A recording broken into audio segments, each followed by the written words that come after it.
मेरी बेटी दिन रात गुड़िया के साथ खेलती थी। दिन रात अपने कमरे में ही रहती थी। मुझे ये सब अजीब लगने लगा। तो एक दिन मैंने दरवाजे के होल में से झांक कर देखा तो मेरे होश ही उड़ गए, क्योंकि मेरी बेटी पूरे कपड़े निकाल कर गुड़िया के साथ। मेरा नाम कविता है और मैं 35 साल की हूँ। मेरी शादी को 16 साल हो गए। हमारी एक ही बेटी है और उसका नाम रिया है और वो 15 साल की है। हमारी फैमिली में हम 3 ही लोग हैं, मैं, मेरा पति है, मेरी बेटी। हमारी ज़िंदगी काफ़ी अच्छी गुजर रही थी और हम न तो किसी के घर जाते हैं और न ही आते हैं। हम सब साथ में ही कहीं बाहर ही घूमने जाते हैं। हम किसी रिश्तेदार के घर भी नहीं जाते, क्योंकि हमारी किसी भी रिश्तेदार से जमती नहीं।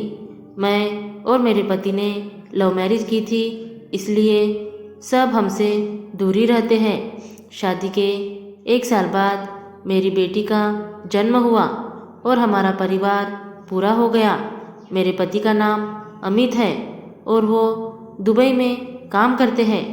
इसी वजह से यहाँ पर जल्दी आते नहीं, 3 महीने में एक बार आते हैं। सारा खर्चा वो उधर से ही हमें भेज देते हैं।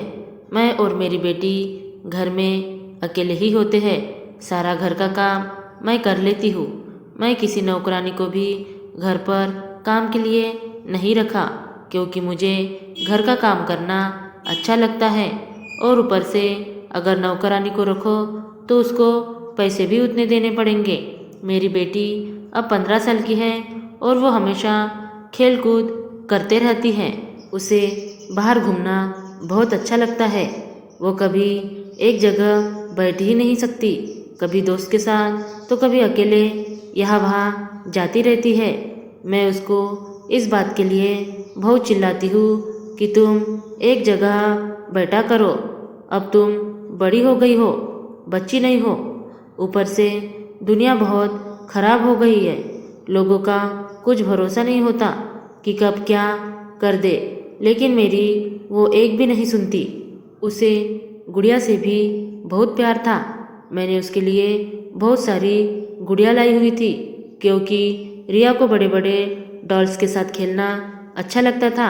मेरे पति ने दुबई से उसके लिए एक बड़ा सा टेडी बियर टॉय खेलने के लिए लाए थे और साथ में एक लड़के का बड़ा सा गुड्डा भी लाए थे। मेरी बेटी को दोनों टॉयज बहुत अच्छे लगे। वो उन गुड्डे गुड़ियों को अपना दोस्त समझती थी और हमेशा उनके साथ खेलती थी।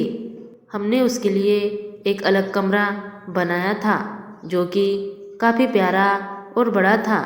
उसमें रिया के लिए बहुत सारे खिलौने गुड्डे गुड़िया थे और उसका बड़ा सा बेड था।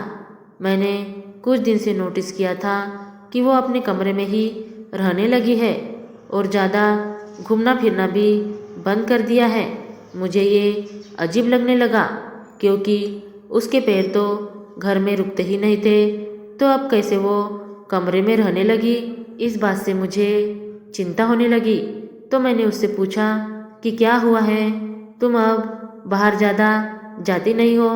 तो उसने ये कहकर टाल दिया कि मेरी दोस्तों के साथ लड़ाई हुई है और मैं उनसे अब बात नहीं करती। मैंने सोचा चलो अच्छा है, ये अब घर में रहेगी। लेकिन कुछ दिन और बीतने के बाद वो कुछ ज़्यादा ही घर में रहने लगी। कभी कभी तो पूरा दिन कमरे में रहती और कभी कभी दिन का खाना भी नहीं खाती। जब मैं कभी उसके कमरे में जाती थी तो देखती कि उसका बेड पूरा उलझा और बिगड़ा पड़ा रहता था और वो बड़ा लड़के वाला गुड्डा बेड पर पड़ा रहता था। मैंने ऐसे रोज़ नोटिस किया। मेरी बेटी जब भी कमरे में जाती थी तो दरवाज़ा बंद कर लेती और अंदर से कुछ आवाज़ें भी आती थी। मैं मेरी बेटी की आदतें बदलती जा रही थी। मैंने सोचा एक दिन कि मैं अपनी बेटी के रूम में झांक कर देखूं कि वो क्या करती है। इसीलिए एक रात जब मेरी बेटी खाना खाकर अपने कमरे में गई तब मैंने सोचा आज ही मौका है, देख लूँ कि आखिर वो क्या करती है। मैंने भी जल्दी से खाना ख़त्म किया। कोई सोने का वक्त हुआ, मेरी बेटी के कमरे से आवाज़ें आने लगी। तब मैं उसके कमरे में झांकने के लिए आगे बढ़ी और मैंने दरवाजे के छोटे से हॉल में से देखा तो मेरे होश ही उड़ गए। मेरी बेटी ने अपने पूरे कपड़े खोलकर उस गुड़िया को पहनाए हैं और उनसे दोस्तों की तरह बात कर रही है। मुझे ये सब बहुत अजीब लगा। मैंने तुरंत डॉक्टर को बुलाया कि कहीं मेरी बेटी का दिमाग खराब तो नहीं हो गया। डॉक्टर आए और उन्होंने रिया को चेक किया तो डॉक्टर ने बताया कि रिया को एक बीमारी ने घेर लिया है जिसमें वो गुड्डे गुड़ियों के और चीज़ों से बातें करती है और अकेले रहने की वजह से उसे ये सब हो रहा है। फिर मैंने अपनी बेटी का इलाज शुरू करवाया। वह अब धीरे धीरे ठीक हो रही है। धन्यवाद दोस्तों। Thanks for watching. Like, share, subscribe.